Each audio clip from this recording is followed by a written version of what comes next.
नमस्कार दोस्तों, competitive study point में आपका स्वागत है। दोस्तों, ये यूपी पीसीएस जॉब प्रोफाइल का दूसरा वीडियो है जिसमें मैं जिला पिछड़ा वर्ग कल्याण अधिकारी, जिला दिव्यांगजन विकास अधिकारी और जिला पूर्ति अधिकारी की जॉब प्रोफाइल आपको बताऊंगा। तो आइए वीडियो शुरू करते हैं। लेकिन शुरू करने से पहले आपसे एक रिक्वेस्ट है कि अगर आपको ये वीडियो अच्छी लगे तो इसे लाइक करने के साथ ही इस वीडियो को अपने दोस्तों और यूपी पीसीएस की तैयारी करने वाले साथियों के साथ शेयर जरूर करिएगा। तो आइए देखते हैं। पिछली वीडियो में अगर आपने वो वीडियो नहीं देखा है तो ऊपर शो हो रहे आई बटन पर क्लिक करके उसको देख जरूर लीजिए, उसके बाद ये वीडियो देखिए। तो पिछली वीडियो में मैं नायब तहसीलदार, वाणिज्य कर अधिकारी और सहायक सेवा योजना अधिकारी की जॉब प्रोफाइल बताया था आपको, जो कि 4200 से 4600 ग्रेड पे के बीच की जॉब थी।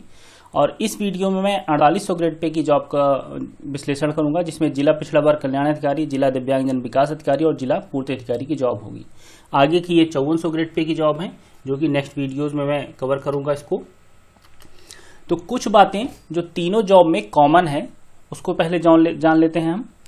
तो दोस्तों, ये तीनों पद जिनके बारे में अभी बात कर चुका हूं, ये अपने अपने विभाग के जिले के सर्वोच्च पद होते हैं। ये सीधे जिलाधिकारी को, मतलब जिस जिले में काम कर रहे होते हैं उस जिले के जिलाधिकारी को, मतलब डिस्ट्रिक्ट मजिस्ट्रेट डीएम को, या मंडल स्तर पर अपने विभाग के उच्चाधिकारियों को ही रिपोर्ट करते हैं।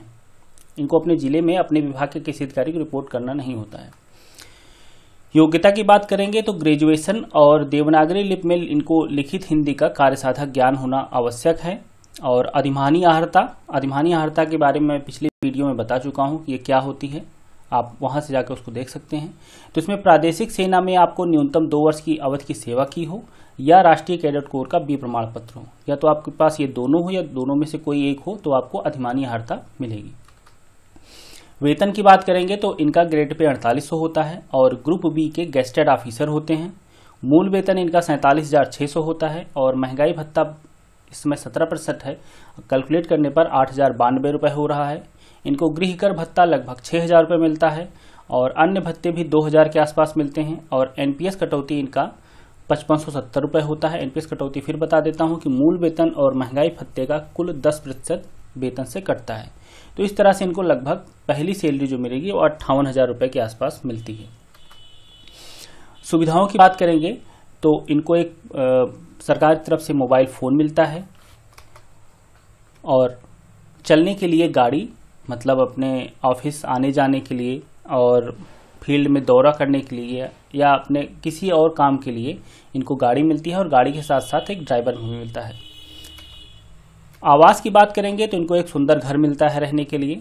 लेकिन अगर कुछ जो पिछड़े जिले अभी भी रह गए हैं, मान लीजिए वहाँ पे घर अवेलेबल नहीं है, तो इनको घर नहीं मिलता है। और जब घर नहीं मिलता है तब इनको गृहकर भत्ता मिलता है।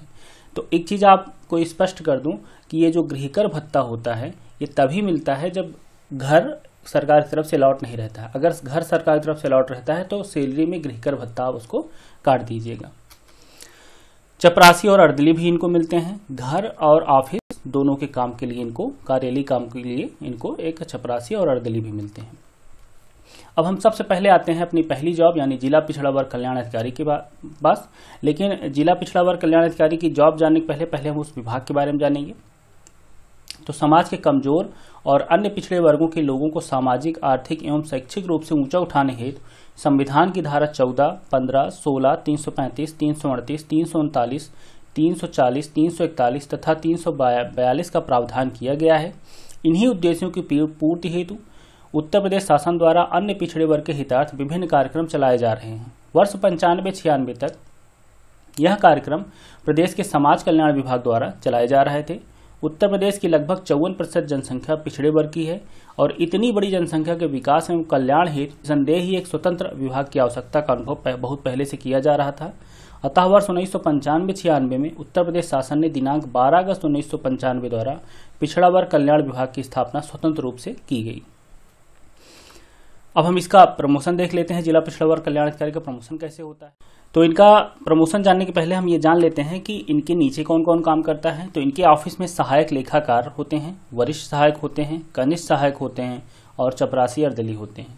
और इसके अलावा फील्ड में काम करने के लिए निरीक्षक और उप निरीक्षक भी होते हैं, जो कि इनके निर्देशानुसार उस जिले के विभिन्न भागों में जाकर के अपना काम करते हैं।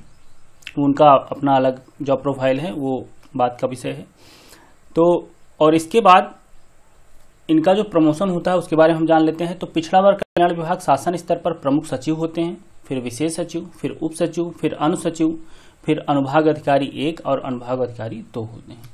इसके अलावा निदेशालय स्तर पर आप अगर देखेंगे तो निदेशक होते हैं, निदेशक के नीचे संयुक्त निदेशक, फिर संयुक्त निदेशक के नीचे संयुक्त निदेशक विभागीय होते हैं, फिर उप निदेशक, फिर प्रशासनिक अधिकारी और मंडल स्तर पर उप निदेशक पिछड़ा वर्ग कल्याण, और जनपद स्तर पर आपका ये अधिकारी जिला पिछड़ा वर्ग कल्याण अधिकारी होता है। अगर जिला पिछड़ा वर्ग कल्याण अधिकारी के प्रमोशन की बात करें और तो ये जो अधिकारी होता है वो संयुक्त निदेशक विभागीय तक पहुंच सकते हैं अगर कम उम्र में इन्होंने अपनी जॉब को ज्वाइन किया है।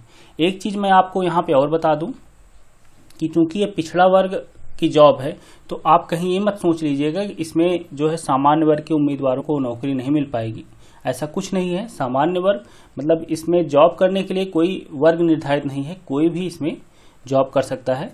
तो जरूरी नहीं है कि वो पिछड़ा वर्ग से ही हो, वो किसी भी जाति का हो वो इसमें जॉब कर सकता है, बस वो जिला पिछड़ा वर्ग कल्याण अधिकारी के तौर पे काम करेगा। अब हम आते हैं इसके काम के बारे में। तो जिले के समस्त ओबीसी वर्ग के विकास और उत्थान का जिम्मा इस अधिकारी के कंधों पर होता है। अपने मातहतों के द्वारा पिछड़े वर्ग के नागरिकों को विभिन्न सरकारी योजनाओं की जानकारी प्रदान करवाना, जिले के पिछड़े वर्ग के अध्ययनरत छात्र छात्राओं को स्कॉलरशिप वितरित करवाना, पिछड़ा वर्ग के छात्र छात्राओं को शुल्क प्रतिपूर्ति करवाना और पिछड़ा वर्ग के गरीब लड़कियों के विवाह हेतु उन्हें धन प्रदान करवाना, पिछड़े वर्ग के छात्रों को कंप्यूटर ट्रेनिंग प्रदान करवाना जैसे CCC, O लेवल, और इसके अलावा और भी जो कंप्यूटर कोर्स होते हैं वो भी प्रदान किए जाते हैं, इनके द्वारा करवाए जाते हैं। इसके अलावा जिले में चल रहे सभी स्कूल और कॉलेजों के पिछड़े वर्ग के छात्रों के हॉस्टल हेतु धन प्रदान करना और हॉस्टल बनवाना एवं पूरे जिले के पिछड़े वर्ग के नागरिकों का डाटा अपडेट रखना भी इनके मुख्य कार्यों में आता है। तो इस तरीके से आपने देखा कि जिला पिछड़ा वर्ग कल्याण अधिकारी का क्या कार्य होता है, उनकी जॉब प्रोफाइल क्या होती है। अब आगे देखते हैं हम जिला दिव्यांगजन विकास अधिकारी के बारे में। तो इसके बारे में जानने के पहले हम जान लेते हैं विभाग के बारे में। और यहाँ भी एक बात बता दूं कि जिला दिव्यांगजन विकास अधिकारी बनने के लिए आपको दिव्यांग होना जरूरी नहीं है, कोई भी इंसान इसमें इस अधिकारी के पद पर पहुंच सकता है। तो समाज के असहाय, सुविधा विहीन एवं कमजोर वित्तीय स्थिति वाले दिव्यांगजनों के सर्वांगीण विकास एवं उनके लाभ तथा सहायता के लिए बनाई गई योजनाओं के सुचारू संचालन हेतु प्रदेश सरकार द्वारा 20 सितंबर 1995 को दिव्यांगजन सशक्तिकरण विभाग का गठन किया गया। प्रमोशन देख लेते हैं।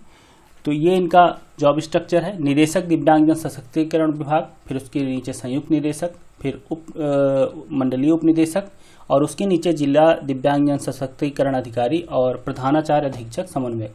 तो ये जो प्रधानाचार्य होते हैं ये जो दिव्यांगजनों के लिए स्कूल खुलवाए गए हैं शासन के द्वारा, वहाँ पे प्रधानाचार्य होते हैं जिनकी जॉब जिला दिव्यांगजन सशक्तिकरण अधिकारी के समान ही होती है, लेकिन इनका इससे कोई विशेष मतलब नहीं होता है। तो जिला दिव्यांगजन सशक्तिकरण अधिकारी जिसको जिला दिव्यांगजन विकास अधिकारी भी आप कह सकते हैं, वो पहले मंडलीय उप निदेशक बनते हैं और फिर संयुक्त निदेशक के पद तक वो पहुंच पाते हैं। बहुत कम उम्र में अगर इन्होंने ज्वाइन किया है तो ये निदेशक के पद पे भी पहुंच सकते हैं। अब हम इनका कार्य देख लेते हैं। तो जिले में दिव्यांगजनों की संख्या कितनी है इसको अपडेट करना, दिव्यांगजनों को प्रमाण पत्र उपलब्ध कराना और समय समय पर सरकार द्वारा लाई जा रही सरकारी योजनाओं को अपने जिले के दिव्यांगजनों तक उन योजनाओं के लाभों को पहुंचाना। योजनाएं केंद्र और राज्य दोनों सरकार द्वारा पोषित होती हैं। जिले के विभिन्न शैक्षिक संस्थानों का दौरा कर एवं पत्र व्यवहार द्वारा दिव्यांगजनों की शिक्षा का भी ध्यान रखना इनका कार्य होता है। अब हम देख लेते हैं जिला पूर्ति अधिकारी। एक बहुत ही इम्पोर्टेंट जॉब होती है किसी जिले के लिए। उस जिले में जितनी भी पूर्तियां होती हैं, आपूर्ति होती है, वो सब इन्हीं के कंधों पर होती हैं। तो पहले हम इनके विभाग के बारे में देख लेते हैं, फिर बाकी और चीजें देखेंगे। तो द्वितीय विश्व युद्ध के दौरान खाद्य एवं आवश्यक वस्तुओं की कमी सर्वत्र दृष्टिगोचर होने लगी थी। द्वितीय विश्व युद्ध यानी 1939 से 45 ईस्वी के दौरान खाद्य एवं अन्य आवश्यक वस्तुओं के वितरण व प्रबंधन कार्य हेतु 1940 ईस्वी में तत्कालीन ब्रिटिश शासन द्वारा एक संस्था की स्थापना भारत में की गई। युद्ध के समय खाद्य एवं आवश्यक वस्तुओं की आपूर्ति में कमी और मूल्य वृद्धि की संभावना दिखने पर वर्ष 1941 में सरकार द्वारा मूल्य नियंत्रक तथा मूल्य नियंत्रण विभाग की स्थापना की गई। वर्ष 1942 में कार्य वृद्धि के फलस्वरूप विभाग को 2 भागों में विभक्त किया गया। प्रथम नागरिक आपूर्ति विभाग तथा द्वितीय अर्थ एवं संख्या विभाग।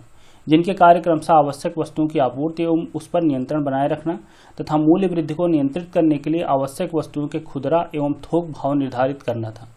वर्ष 1943 में से पूर्ण रूप से विभाग का स्वरूप दे दिया गया, जिसका उद्देश्य मुख्य आवश्यक खाद्यान्नों की खरीद, उनका भंडारण तथा राशन की दुकानों के माध्यम से उनके वितरण की देखरेख करना तथा इससे संबंधित नीतियां बनाना था। प्रमोशन की बात करेंगे हम, तो पहले हम देख लेते हैं कि इनके नीचे कौन काम करता है। तो जिला पूर्ति अधिकारी होते हैं, फिर उसके नीचे उप जिला पूर्ति अधिकारी होते हैं और फिर सप्लाई इंस्पेक्टर होते हैं, और इनके नीचे भी कनिष्ठ सहायक, वरिष्ठ सहायक के पद भी होते हैं।